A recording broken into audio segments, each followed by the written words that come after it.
আমরা স্যারের মুখ থেকে এই আমাদের পাশে 1 বছর ধরে উনি সমস্ত কর্মকাণ্ডের পাশে ছিলেন, দেখেছেন, তার অভিজ্ঞতা এবং স্যারের যে ছোটবেলাটা কিরকম ছিল, পরিচয়ের সময় একদম অন্যরকম ছিল, আমরা সকলে জানি। এখনকার যে পরিবেশ তার থেকে যে একদম অন্যরকম ছিল সেটা আমরা জানি। সেই পুজোর অভিজ্ঞতাটাও একটু শুনে নেব। প্রথমে আগত সকলকে আমার নমস্কার। যেদিনকে এটা উদ্বোধন হলো সেদিনকে আমজাদ ছিল, আমরা দুজনে উপস্থিত ছিলাম। বর্ধমানে খুব প্রসিদ্ধ যশার শিল্পী আমজাদ, ও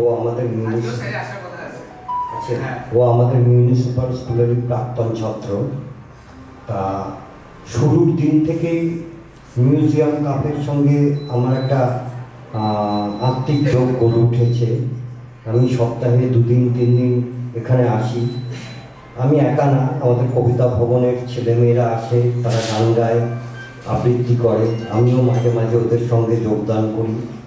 একটা অদ্ভুত সুন্দর পরিবেশ আছে এখানে, যে অ্যাম্বিয়েন্সটা বর্ধমানের অন্যান্য প্রেক্ষাগৃহে আমরা এভাবে পাবো না।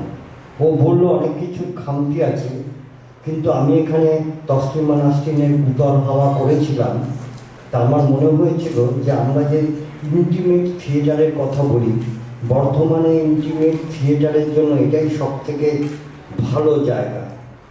আমরা যদি যে ঘরোয়া আমরা একটা আয়োজনও করেছিলাম, একটি আমার যিনি সঙ্গীত গুরু এস্টার বাদক, আমার শিক্ষক সন্দীপ সেনগুপ্ত, তিনি এখানে এসেছেন এবং তাকে নিয়ে আমরা একটা অনুষ্ঠানও এখানে করেছি।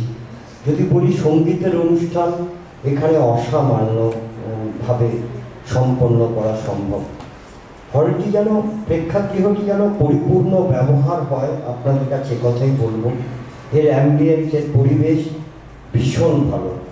বিশেষ করে আজকে যখন ছোট ছোট ছেলেমেয়েরা এখানে মিলিত হয়েছে, তারা নৃত্য এবং সঙ্গীত পরিবেশন করবে। ও বলছিল আমাদের ছেলেবেলায় পুজো মানে নতুন জুতো আর নতুন জামা, তার একটা অদ্ভুত গন্ধ ছিল।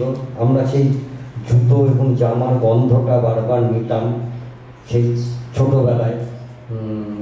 আমাদের আত্মীয়রা হয়তো কেউ আসলেন বা তখন পার্সেল করে পাঠানো হতো পুজোর, আমার পিসিরা, আমার কাকারা, তারা পার্সেল করে হয়তো পাঠালেন। সে এক ভীষণ মজা ছিল।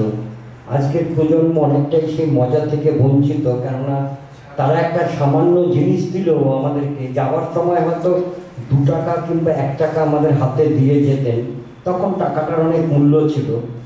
কিন্তু এখন যদি আমি একটা শিশুকে একটা খেলনা কিনে দিও, ভেঙে 2 মিনিটের মধ্যে দেখবে ভিতরে কি আছে, তা ওটা আমরা যত্ন করে রাখতাম। আমাদের মানে একটা অদ্ভুত শৈশবে পুজোর একটা গন্ধ ছিল, ঢাক বাজত এবং সেই ঢাকের শব্দে আমি বিনোদিনী স্কুলের মাঠে কলকাতায় ঢাকুরিয়ায় আমার শৈশব কেটেছে। মেয়েদের একটি স্কুল ছিল বিনোদিনী স্কুল, তার ঢাকুরিয়ায়। সেই ঢাকের আওয়াজে আমাদের ঘুম ভাঙত এবং কখন আমরা পুজো প্যান্ডেলে যাব, নতুন জামা পরব, এক অদ্ভুত আনন্দ ছিল। তা সেই আনন্দ মেঘের মতো আমাদের ঘিরে রাখে।